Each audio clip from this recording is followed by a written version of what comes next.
In the previous set of lectures, we went over some of the quantum mechanical foundations for how we would be able to calculate um, vibrational modes and rotational modes. And we want to move on in that discussion to talk about how that fits into particular experiments we would like to do, particularly in vibrational and rotational spectroscopy. Spectroscopy is the study of the interaction of atoms or molecules with electromagnetic radiation. And so what happens is there is an absorption of electromagnetic radiation by the molecules, which can cause transitions between particular states. We talked specifically in the previous set of lectures about vibrational and rotational states. We'll go on later in the course to discuss electronic transitions.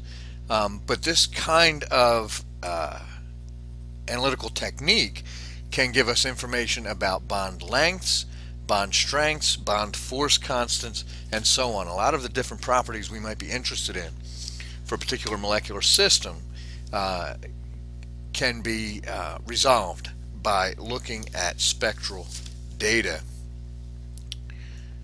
The energy of a photon absorbed by a molecule is related to the difference in energy between the ground state and the excited state, and we refer to those as eigenstates because they are calculated or computed eigenvalues. So the difference in energy between the initial state and the excited state is going to be equal to the energy of the photon, h times the frequency, or hc over lambda, or hc times wave number if c is in units of centimeters per second.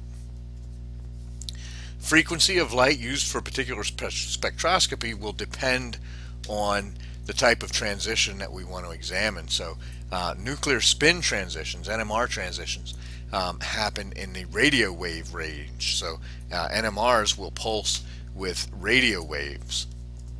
Rotational transitions, if we want to look at the energy of rotation for a molecule, that's usually going to happen in what we would call the microwave range. Vibrational transitions are typically associated with infrared radiation, and electronic transitions, which we'll cover later in the course, are going to be associated with usually either ultraviolet or visible light.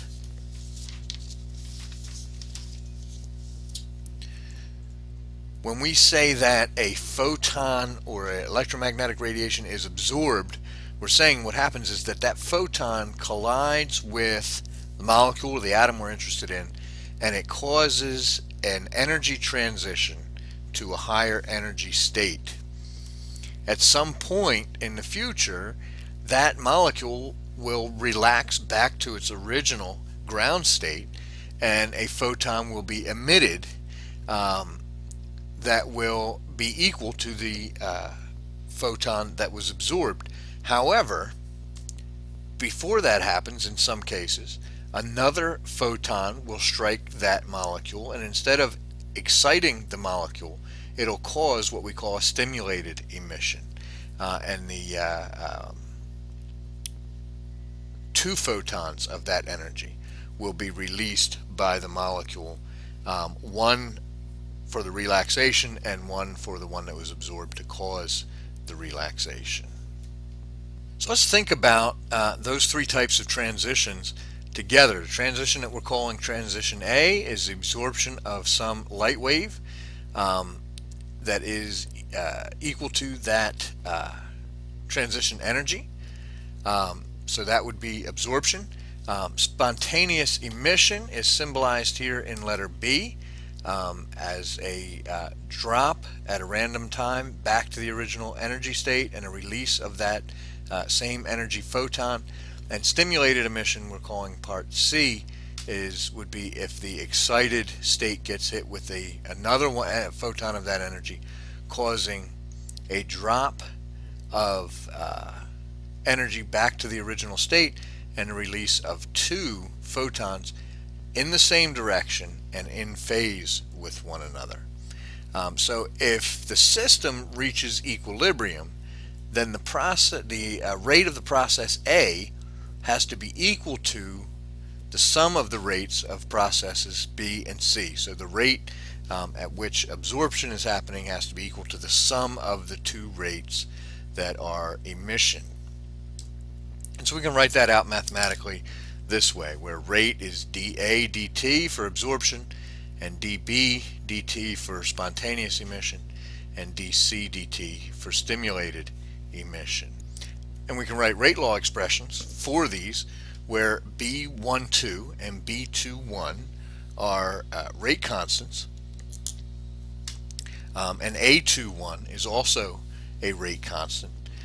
So the B rate constants refer to absorption rate constants, and the A refers to a spontaneous emission rate constant, and the N's are the number of molecules in a particular state. So N1 would be the number of molecules in the ground state, and N2 would be the number of molecules in the excited state. And then rho, or rho at as a function of frequency, is Planck's black body spectral density function that we talked about earlier in the course. Now, Albert Einstein's work on this process concluded that the absorption rate constants for both up and down are equal to one another, and that the ratio between the spontaneous emission rate constant and the absorption rate constant is, as stated here, 16 pi squared h bar frequency cubed over speed of light cubed at equilibrium. And what we will do as a class together is derive that result based on the assumptions from the previous slide, which I am showing right here, as well as the Boltzmann distribution. And so we'll do that as our first example for this chapter. The question is, how can we tell from an experimental standpoint the difference between spontaneous emission and stimulated emission? And the answer to that question is that spontaneous emission is a completely random process, so the direction and the phase of the emitted photon is going to be random, whereas stimulated emission are always in phase and in the same direction as the photons that cause the emission. So having detectors set up 180 degrees from the system, as well as detectors set up in a circumference around the system, looking for spontaneously emitted photons, can give us that ratio. Now the next question is, what transitions are we looking for? In vibrational spectroscopy, we could use a Boltzmann distribution to show that a very, very large percent of molecules in most systems near room temperature are going to be in the ground state, which means that we're really only going to be looking for the n equals 0 to n equals 1 vibrational transition. And this data table here shows us the fraction of molecules that are in the excited state compared to the ground state at 300 Kelvin. The fraction here, look at 6.8 times 10 to minus 10. It's a very small fraction. When we get to bromine, much heavier molecule with a fairly weak bond, we get some different results. The ratio, it's like about 20% of the molecules are in the excited state. So bromine's an exception to this rule, but these other molecules tend to follow this rule very, very closely.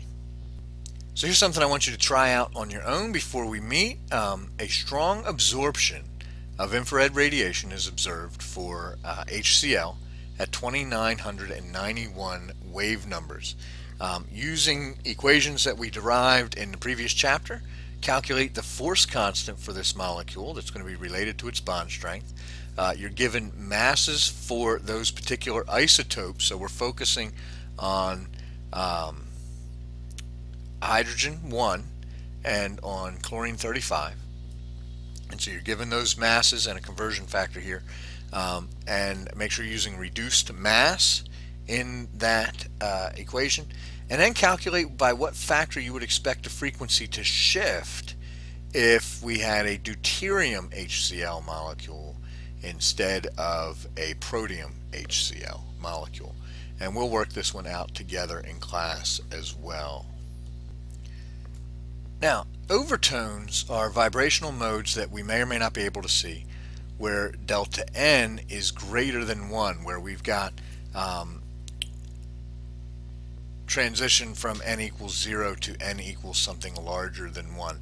They're difficult but not impossible to see. Think about, based on the lecture that we've had so far, and we'll talk about this in class in the lab, which types of molecules you would expect them to be more visible for. Overtones can be useful. They show us the degree to which the real molecular potentials differ from the harmonic oscillator. When we have anharmonicity, when we have difference from the harmonic oscillator, sometimes we can better describe the molecular motion with something called a Morse potential instead of the harmonic oscillator. The Morse potential uses this expression instead of Hooke's law to approximate the potential energy function in the Hamiltonian, where d sub e is the dissociation energy of the molecule, and alpha up here is force constant over 2 dE, and the force constant is going to be the change in potential energy, the second derivative of potential with respect to x. dE is different from d0. d0 is the bond dissociation energy measured from the energy of the lowest vibrational state, the 0-point energy, whereas dE is measured ignoring the 0-point energy.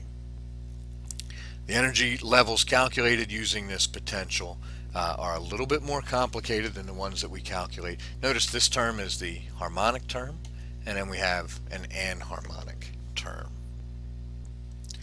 Now, this example problem is a little bit more complicated. It uses some of the theory we developed in the previous chapter and some that we just developed in the last couple slides, but give this one a shot as best you can. We've got the HCl bond association energy dE, and we've got a force constant, and we've got vibrational frequency converted from wave numbers to hertz, and we want to know how many allowed vibrational states does HCl have. In other words, at what vibrational energy will the vibrational energy be large enough to break the molecule? And then what is its bond energy, D0, as compared to its bond dissociation energy, DE. So we'll work this one out together in class as well.